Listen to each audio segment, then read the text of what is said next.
de notre ami Sergei Lonitsa que l'on vient de voir à l'image. Et là, cette fois, c'est encore Shia LaBeouf. Il vient d'enlever ses lunettes. Grosse moustache. Shia LaBeouf, l'acteur de Transformers, bien sûr.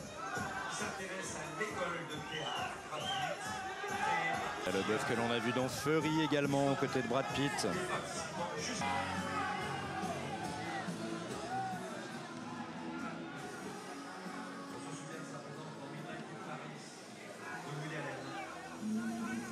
Anderson aussi, c'est sa méthode d'écriture en fait. Déjà, il écrit souvent à deux. Ouais. Et il a des compagnons assez célèbres. Je vous parlais tout à l'heure d'Owen Wilson, avec qui il a écrit plusieurs de ses films au début.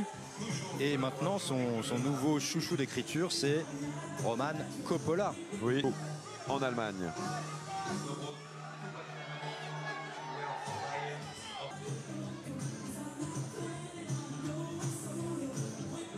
Et à l'image, c'est Patrick Schwarzenegger. On n'attend pas Patrick. Imaginez, on ne sait rien évidemment, on prend toutes les précautions d'usage, mais on peut imaginer que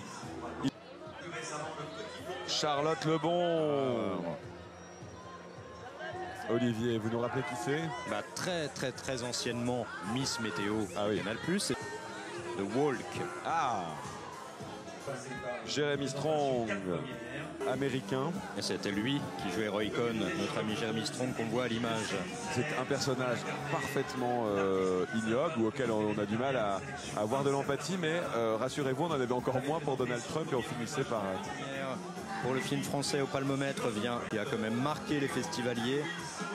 C'est Fils vrai. 2. Ça fait plusieurs films. Sous ses lunettes, Edward Norton. L'acteur de Fight Club de David Fincher, dans lequel il jouait avec Brad Pitt. Mais Julianne Moore qui est venue ici avec Nathalie Portman il y a pour le très film longtemps. qui a commencé avec Twilight. Ça serait pas Robert Pattinson. Ils arrivent. Dans quel état, par quels moyens le casting 5 étoiles de ce film va arriver, va débarquer, se débouler sur ce tapis rouge? Est-ce un avion? Est-ce un Est-ce avion? un pédalo? Est-ce un pédalo? Est-ce un poney ou est-ce un drôle de bus?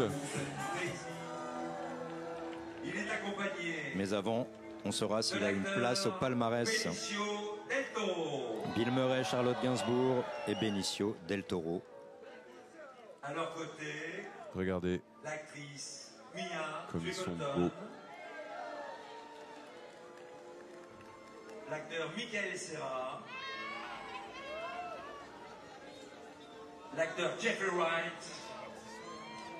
Benedict Cumberbatch, Cinéaste maniaque.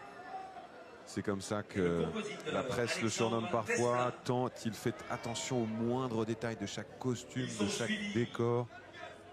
Il a une nouvelle fois tout reconstitué son décor dans les studios Babelsberg en Allemagne, le historique du cinéma européen, où d'ailleurs Fritz Lang réalisa Metropolis.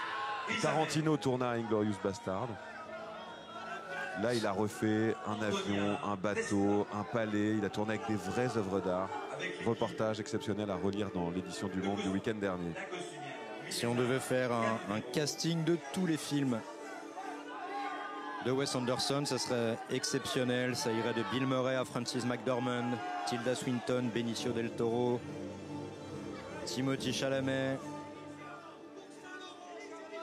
Il faut qu'on rende hommage Scarlett Johansson aussi, évidemment, à toute l'équipe technique de ce film. Adam Stockhausen, le chef décorateur depuis Moonrise Kingdom, mais aussi Milena Canonero, la costumière qui a reçu plein d'Oscars. Alexandre Desplat, dont on a parlé, le compositeur, mais aussi...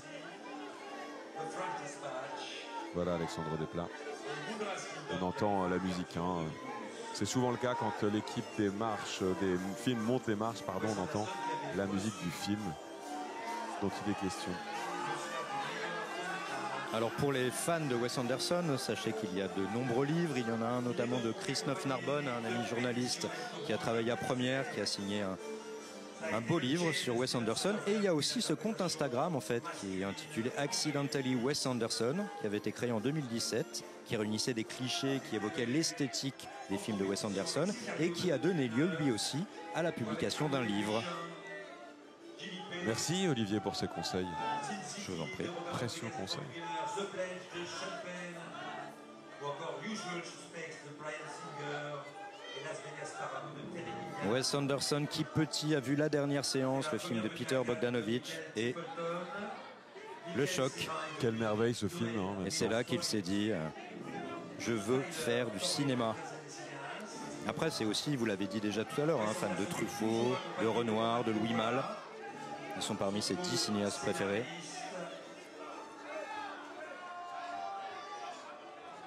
Benedict Cumberbatch, bien sûr, c'est le Docteur Strange, Imitation Game.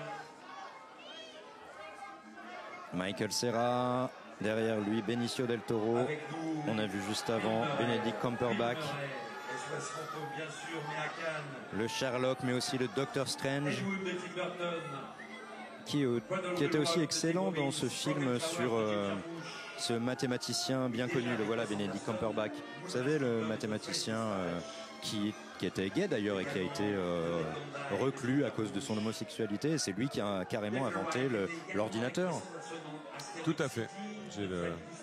Et je ne me souviens plus du titre du film. Voici Benjamin Biolay à l'écran. Et non, c'est Benicio del Toro, le sosie. C'est vous qui nous révélez ça. C'est Benjamin Biolay qui vous révélez ça. Je vous disais, en compétition 2 fois avec Wes Anderson, Asteroid City, French Dispatch. Là encore une fois dans son film, des décors somptueux, des costumes. Vous savez, Olivier, c'est un style identifiable au premier coup d'œil, Wes Anderson. Les Inrocks ont posé la question à Christophe Honoré de savoir quelle serait sa palme idéale, rêvée. Vous savez ce qu'il a répondu? Il a répondu Asteroid City, un film qui, selon lui, n'a pas été accueilli à sa juste valeur. Il dit qu'il a une passion pour Wes Anderson. Ça m'a étonné un peu quand il m'a dit ça. Voilà, ça nous donne envie de revoir ce film. Elle avait été membre du jury. Sa toute première venue à Cannes, c'était Le Soleil de la nuit, Désert Fabiani.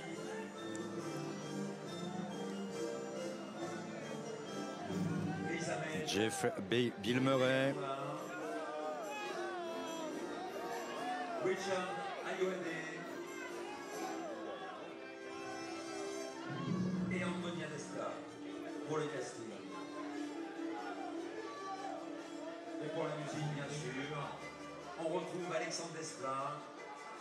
On voit Jeffrey White aussi, qui était d'ailleurs aux côtés de Bill Murray dans Broken Flowers de Jim Jarmusch. Autre grand film, Bill Murray, la nouvelle carrière de Bill Murray après Un jour sans fin ou les Ghostbusters. C'est vraiment du cinéma d'auteur. À la Kivala, la ministre de la Culture, Rachida Dati.